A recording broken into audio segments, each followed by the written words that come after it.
ಆಕಾಶವಾಣಿ ಭದ್ರಾವತಿ. ಜಯ ಹೇ ಭಾರತ ಭಾಗ್ಯ ವಿಧಾತ ಜಯ ಹೇ. Doctor B R Ambedkar ಅವರ ಬರಹಗಳು ಮತ್ತು ಅವರ ಪ್ರಭಾವಿತ ಸಾಧಕರ ಸಂದರ್ಶನ ಸರಣಿ. ಜನಹಿತ. ಈ ಕಾರ್ಯಕ್ರಮದ ಪ್ರಾಯೋಜಕರು ಕುವೆಂಪು ವಿಶ್ವವಿದ್ಯಾನಿಲಯ, ಡಾಕ್ಟರ್ ಬಿಆರ್ ಅಂಬೇಡ್ಕರ್ ಅಧ್ಯಯನ ಕೇಂದ್ರ, ಶಂಕರಘಟ್ಟ, ಶಿವಮೊಗ್ಗ. ವಿಶ್ವ ಮಹಾನಾಯಕ. ಆತ್ಮೀಯ ಕೇಳುಗರಿಗೆಲ್ಲ ನಮಸ್ಕಾರಗಳು. ವಿಶ್ವಜ್ಞಾನಿ ಡಾಕ್ಟರ್ ಬಿಆರ್ ಅಂಬೇಡ್ಕರ್ ಅವರು ಬರೆದಿರುವ ಬುದ್ಧ ಮತ್ತು ಆತನ ಧಮ್ಮ ಕೃತಿಯ ಕುರಿತು ಇಂದು ಮಾತನಾಡಲಿದ್ದಾರೆ ಸಂಸ್ಕೃತಿ ಚಿಂತಕರು, ವಿಮರ್ಶಕರು, ಸಂಶೋಧಕರು, ಕನ್ನಡ ವಿಶ್ವವಿದ್ಯಾಲಯದಲ್ಲಿ ಕನ್ನಡ ಪ್ರಾಧ್ಯಾಪಕರಾಗಿರುವಂಥ ಡಾಕ್ಟರ್ BM ಪುಟ್ಟಯ್ಯನವರು. ನಾನು ಈಗ ಡಾಕ್ಟರ್ ಬಾಬಾ ಸಾಹೇಬ್ ಅಂಬೇಡ್ಕರ್ ಅವರು ಬರೆದಿರುವ ಬುದ್ಧ ಮತ್ತು ಆತನ ಧಮ್ಮ ಗ್ರಂಥವನ್ನು ಕುರಿತು ಕೆಲವು ವಿಚಾರಗಳನ್ನು ತಮ್ಮೊಂದಿಗೆ ಹಂಚಿಕೊಳ್ಳುತ್ತಿದ್ದೇನೆ. ಬುದ್ಧ ಭಾರತದಲ್ಲಿ ಹುಟ್ಟಿದವನು. ಆತನ ಜ್ಞಾನ, ಆತನ ತಿಳುವಳಿಕೆ ಮತ್ತು ಆತನಿಂದ ರೂಪುಗೊಂಡ ದರ್ಶನ ಇಡೀ ಜಗತ್ತಿಗೆ ಅಂದಿನಿಂದ ಇಂದಿನವರೆಗೂ ಅತ್ಯಂತ ಮಹತ್ವದ ಬೆಳಕು. ಬುದ್ಧನನ್ನು ಕುರಿತು ಭಾರತದ ಮತ್ತು ಪಾಶ್ಚಾತ್ಯ ವಿದ್ವಾಂಸರು ಅಧ್ಯಯನ ಮಾಡಿದ್ದಾರೆ, ಗ್ರಂಥಗಳನ್ನು ರೂಪಿಸಿದ್ದಾರೆ.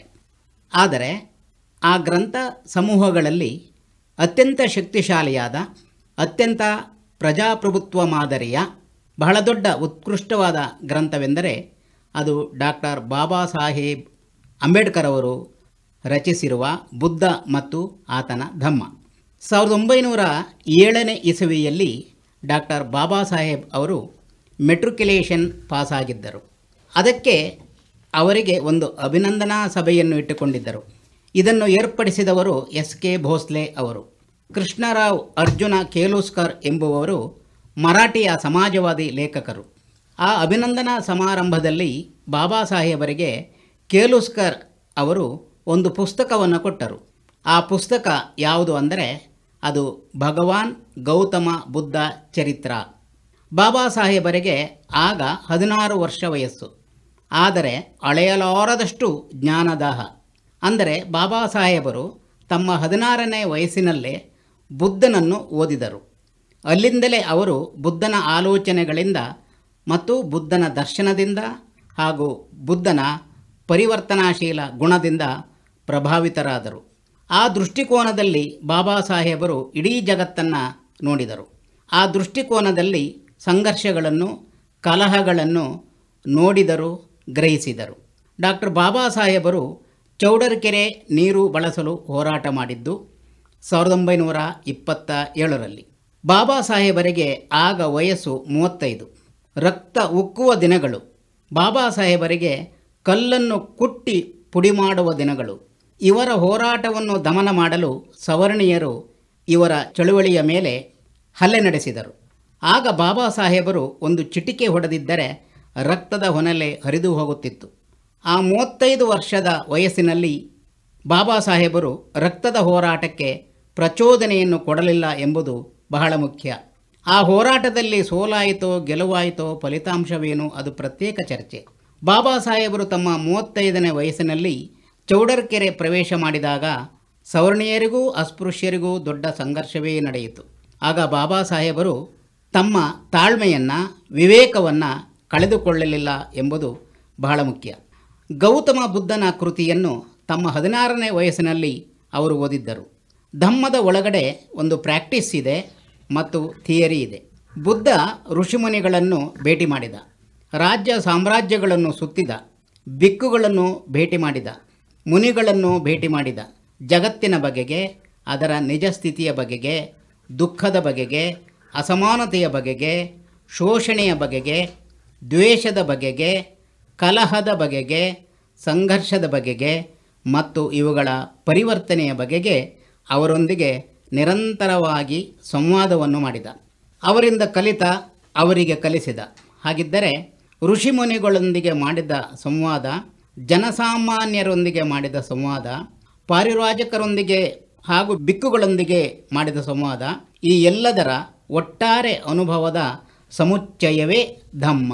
ಇದರ ಒಳಗಡೆ ಎಲ್ಲರ ಅನುಭವಗಳು, ಎಲ್ಲರ ತಿಳುವಳಿಕೆಗಳು ಒಂದು ಕಡೆ ಕೇಂದ್ರೀಕೃತವಾಗಿವೆ. ಈ ಸಾಮೂಹಿಕ ದಾರ್ಶನಿಕ ಕೃತಿಯನ್ನು ನಾವು ಯಾವ ದೃಷ್ಟಿಕೋನದ ಮೂಲಕ ಅಧ್ಯಯನ ಮಾಡಬೇಕು, ಪರಿಚಯ ಮಾಡಬೇಕು ಎಂಬುದು ಮುಖ್ಯವಾದ ಪ್ರಶ್ನೆ.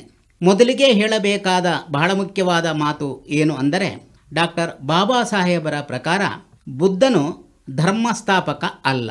ಅವನು ಸ್ಥಾಪನೆ ಮಾಡಿದ ಆಲೋಚನೆಗಳ ಗುಚ್ಛ ಭಾರತೀಯ ಪರಿಭಾಷೆಯಲ್ಲಿ ದರ್ಶನ, ಪಾಶ್ಚಾತ್ಯ ಪರಿಭಾಷೆಯಲ್ಲಿ ಅದು ಫಿಲಾಸಫಿ ಅಥವಾ ತತ್ವಶಾಸ್ತ್ರ.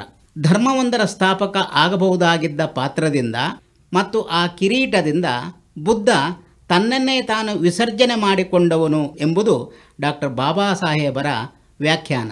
ಬುದ್ಧನನ್ನು ಈ ಕಾರಣಕ್ಕಾಗಿ ನಾವು ಧರ್ಮವೊಂದರ ಸ್ಥಾಪಕ, ಸಂಸ್ಥಾಪಕ ಎಂದು ಕರೆಯಬೇಕಾಗಿಲ್ಲ. ಎರಡನೆಯದು, ಬುದ್ಧ ಧಮ್ಮವು ಧಾರ್ಮಿಕ ಗ್ರಂಥ ಅಲ್ಲ. ಪಾಶ್ಚಾತ್ಯ ಪರಿಭಾಷೆಯಲ್ಲಿ ಹೇಳುವುದಾದರೆ ಇದೊಂದು ಕ್ಲಾಸಿಕ್ ವರ್ಲ್ಡ್ ಫಿಲಾಸಫಿ. ಭಾರತೀಯ ಪರಿಭಾಷೆಯಲ್ಲಿ ಹೇಳುವುದಾದರೆ ಇದು ಜಗತ್ತಿನ ಅತಿ ಉತ್ಕೃಷ್ಟವಾದ ದರ್ಶನ ಗ್ರಂಥ. ಇದು ಬಾಬಾ ಸಾಹೇಬರು ಮಾಡಿರುವ ಕ್ಲಾಸಿಕಲ್ ವರ್ಕ್. ಅದನ್ನು ಓದುವುದು, ಚರ್ಚೆ ಸಂವಾದದಲ್ಲಿ ತೊಡಗುವುದು, ಇದರೊಂದಿಗೆ ಭಾಗವಹಿಸುವುದು, ಇದೆಲ್ಲವೂ ಕೂಡ ಒಂದು ಕ್ಲಾಸಿಕಲ್ ವರ್ಕ್.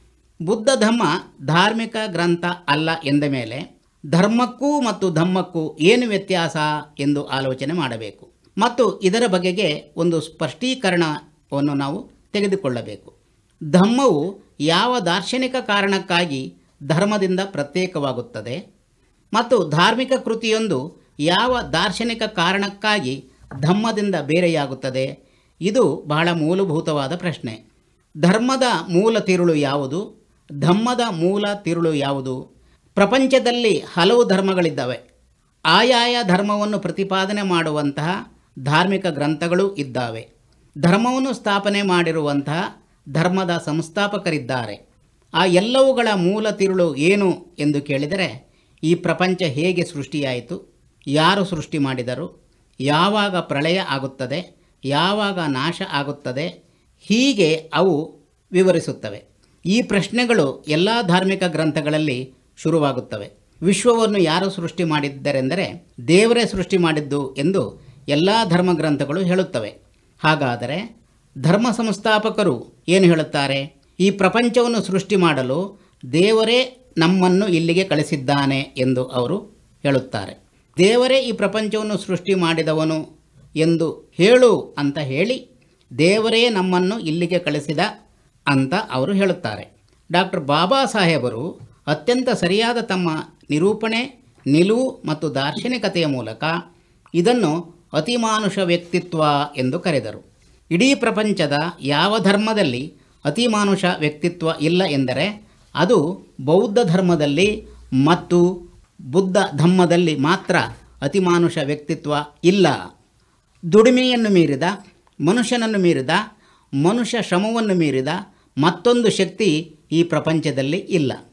ಧರ್ಮವು ಪ್ರಪಂಚದ ಸೃಷ್ಟಿ ಮತ್ತು ಪ್ರಳಯದ ಬಗೆಗೆ ಹಾಗೂ ಸೃಷ್ಟಿಕರ್ತನ ಬಗೆಗೆ ಆಲೋಚನೆ ಮಾಡುತ್ತದೆ. ಧಮ್ಮವು ಪ್ರಪಂಚದ ಜನರ ದುಃಖ ದುಮ್ಮಾನಕ್ಕೆ ಕಾರಣ ಮತ್ತು ಅದರ ಪರಿಹಾರವನ್ನು ಕುರಿತು ಆಲೋಚನೆ ಮಾಡುತ್ತದೆ. ಈ ಮೂಲಭೂತ ಕಾರಣಕ್ಕಾಗಿ ಧರ್ಮದಿಂದ ಧಮ್ಮವೂ, ಧಮ್ಮದಿಂದ ಧರ್ಮವೂ ಪ್ರತ್ಯೇಕ ಆಗುತ್ತವೆ ಎಂಬುದು ಡಾಕ್ಟರ್ ಬಾಬಾ ಸಾಹೇಬ್ ಅವರ ಅಧ್ಯಯನದ ಅತ್ಯಂತ ಶಕ್ತಿಶಾಲಿಯಾದ ವ್ಯಾಖ್ಯಾನ ಮತ್ತು ನಿಲುವು. ಧಮ್ಮಕ್ಕೆ ಇರುವಂಥ ಜವಾಬ್ದಾರಿ ಯಾವುದು ಮತ್ತು ಧರ್ಮಕ್ಕೆ ಇರುವಂಥ ಜವಾಬ್ದಾರಿ ಯಾವುದು? ಧರ್ಮ ಈ ಪ್ರಪಂಚ ಹೇಗೆ ಸೃಷ್ಟಿಯಾಗುತ್ತದೆ, ಹೇಗೆ ನಾಶವಾಗುತ್ತದೆ, ದೇವರಿಗೆ ನಾವು ಎಷ್ಟು ಭಕ್ತಿ ಭಜನೆ ಮಾಡಬೇಕು ಇತ್ಯಾದಿ ವಿಚಾರಗಳ, ಉಪದೇಶಗಳ ಹಾಗೂ ನಂಬಿಕೆಗಳ ಗುಚ್ಛ. ಧಮ್ಮದ ಹೃದಯ ಭಾಗ ಯಾವುದು ಎಂದರೆ, ಧಮ್ಮದ ಪ್ರಕಾರವೇ ಹೇಳುವುದಾದರೆ ಬದುಕು ದುಃಖದಿಂದ ಕೂಡಿದೆ ಎಂಬುದು ಒಂದು ಹೇಳಿಕೆ. ಬದುಕು ದುಃಖದಿಂದ ಕೂಡಿದೆ ಎಂಬುದು ಒಂದು ವ್ಯಾಖ್ಯಾನ. ಬದುಕು ದುಃಖದಿಂದ ಕೂಡಿದೆ ಎಂಬುದು ಒಂದು ನಿರೂಪಣೆ. ಡಾಕ್ಟರ್ ಬಾಬಾ ಸಾಹೇಬ್ ಅಂಬೇಡ್ಕರ್ ಅವರು ತಮ್ಮ ದಾರ್ಶನಿಕ ಅಧ್ಯಯನವನ್ನು, ತಮ್ಮ ದಾರ್ಶನಿಕ ಸಂಶೋಧನೆಯನ್ನು ಇಲ್ಲಿಗೆ ನಿಲ್ಲಿಸುವುದಿಲ್ಲ. ಧಮ್ಮದ ಬಹಳ ದೊಡ್ಡ ಜವಾಬ್ದಾರಿ ಏನು ಎಂದು ಹೇಳಿದರೆ, ಮನುಷ್ಯರ ಬದುಕಿನಲ್ಲಿ ಸಮಾನತೆ, ಸ್ವಾತಂತ್ರ್ಯ ಮತ್ತು ಸಹೋದರತೆಗಳನ್ನು ತಂದುಕೊಡುವಂತೆ ಇದ್ದರೆ ಅದು ಧಮ್ಮ. ಅಸಮಾನತೆಯನ್ನು, ಅನ್ಯಾಯವನ್ನು, ಮೇಲು ಕೀಳನ್ನು ಸಮರ್ಥಿಸುವ, ಅದರಂತೆ ಬದುಕಲು ಪ್ರಚೋದನೆ ಮಾಡುವ ಧರ್ಮಗಳು ಇದ್ದರೆ ಅದನ್ನು ಧರ್ಮ ಎಂದು ಕರೆಯಬೇಕಾ? ಗೊತ್ತಿಲ್ಲ. ಬುದ್ಧ ಸೃಷ್ಟಿ ಮಾಡಿರುವ, ಬಾಬಾ ಸಾಹೇಬರು ಮರು ನಿರ್ಮಾಣ ಮಾಡಿರುವ ಧಮ್ಮ ಎಂಬ ಕೃತಿ ಕೇವಲ ಅಕ್ಷರಗಳ ಮೂಲಕ ಕೂಡಿರುವ, ಕಾಗದದಲ್ಲಿ ಮುದ್ರಣಗೊಂಡಿರುವ ಲಿಟರರಿ ಟೆಕ್ಸ್ಟ್ ಮಾತ್ರವೇ ಅಲ್ಲ. It was not created by practice.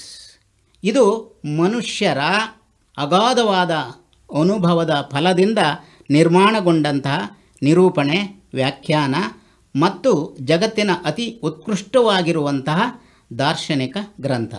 ಇದು ಕೇವಲ ಗ್ರಂಥ ಮಾತ್ರವೇ ಅಲ್ಲ. ಒಂದು ಕಾಲದಲ್ಲಿ ಅಂಗುಲಿಮಾಲನಂತಹ ಕೊಲೆಗಡುಕರನ್ನು ಪರಿವರ್ತನೆ ಮಾಡಿದಂತಹ ಬಹಳ ದೊಡ್ಡ ಹೃದಯ ಪರಿವರ್ತನೆಯ ಸಂದೇಶವನ್ನು ತನ್ನ ಅಂತರಾಳದಲ್ಲಿ ಅಂತರ್ಗತ ಮಾಡಿಕೊಂಡಿರುವಂತಹ ಗ್ರಂಥ ಅದು ಬುದ್ಧ ಧಮ್ಮ. ಧಮ್ಮದ ಎರಡು ಬಹಳ ಮುಖ್ಯವಾದ ಶಕ್ತಿಗಳು ಯಾವುವೆಂದರೆ, ಒಂದು ಥಿಯರಿ, ಮತ್ತೊಂದು ಆಚರಣೆ. ಆಚರಣೆಯಿಂದ ತಾತ್ವಿಕತೆಯನ್ನು ಪ್ರತ್ಯೇಕ ಮಾಡಬಾರದು, ದರ್ಶನದಿಂದ ಆಚರಣೆಯನ್ನು ಪ್ರತ್ಯೇಕ ಮಾಡಬಾರದು. ಬುದ್ಧ ಧಮ್ಮ ಕಲ್ಪನೆಯಿಂದ ಹುಟ್ಟಿದ್ದಲ್ಲ, ಬುದ್ಧ ಧಮ್ಮ ಭ್ರಮೆಯಿಂದ ಹುಟ್ಟಿದ್ದಲ್ಲ, ಬುದ್ಧ ಧಮ್ಮ ಇಡೀ ಜಗತ್ತಿಗೆ ಧರ್ಮದ ಸಂದೇಶವನ್ನು ಹೇಳಲು ಹುಟ್ಟಿದ್ದಲ್ಲ. ಸುಳ್ಳು ಹೇಳುವವರನ್ನು, ಸುಲಿಗೆ ಮಾಡುವವರನ್ನು, ಕೊಲೆಗಡುಕರನ್ನು ತನ್ನ ಹೃದಯದ ಕರುಣೆಯ ದರ್ಶನದ ಮೂಲಕ ಪರಿವರ್ತನೆ ಮಾಡಿ ಅದರ ಅತ್ಯಂತ ದಟ್ಟವಾದ ವಿಶಾಲವಾದ ಅನುಭವದಿಂದ ರಚನೆಯಾದದ್ದು ಬುದ್ಧ ಧಮ್ಮ. ಆದ್ದರಿಂದ ಬುದ್ಧ ಧಮ್ಮದ ಒಳಗಡೆ ಸಮಸಮಾಜದ ಆಚರಣೆ ಇದೆ. ಬಾಬಾ ಸಾಹೇಬರ ಮೂಲಕ ಬುದ್ಧನನ್ನು ಮತ್ತು ಬುದ್ಧನ ಮೂಲಕ ಬಾಬಾ ಸಾಹೇಬರನ್ನು ಓದುವುದು, ಅರ್ಥ ಮಾಡಿಕೊಳ್ಳುವುದು ಬಹಳ ಕುತೂಹಲಕರ ಸಂಗತಿ. ಮಾನವೀಯತೆಯ ಮಹಾಹಿಮಾಲಯ ನಿನ್ನೊಡಲ ಜನಪ್ರೀತಿ, ಎಲ್ಲ ಜನರು ಒಂದೇ, ನೀವೇ ಭಾರತಕ್ಕೆ ತಂದೆ. ಇದುವರೆಗೆ ಡಾಕ್ಟರ್ BR ಅಂಬೇಡ್ಕರ್ ಅವರ ಬರಹಗಳು ಮತ್ತು ಅವರ ಪ್ರಭಾವಿತ ಸಾಧಕರ ಸಂದರ್ಶನ ಸರಣಿಯನ್ನ ಕೇಳಿದಿರಿ.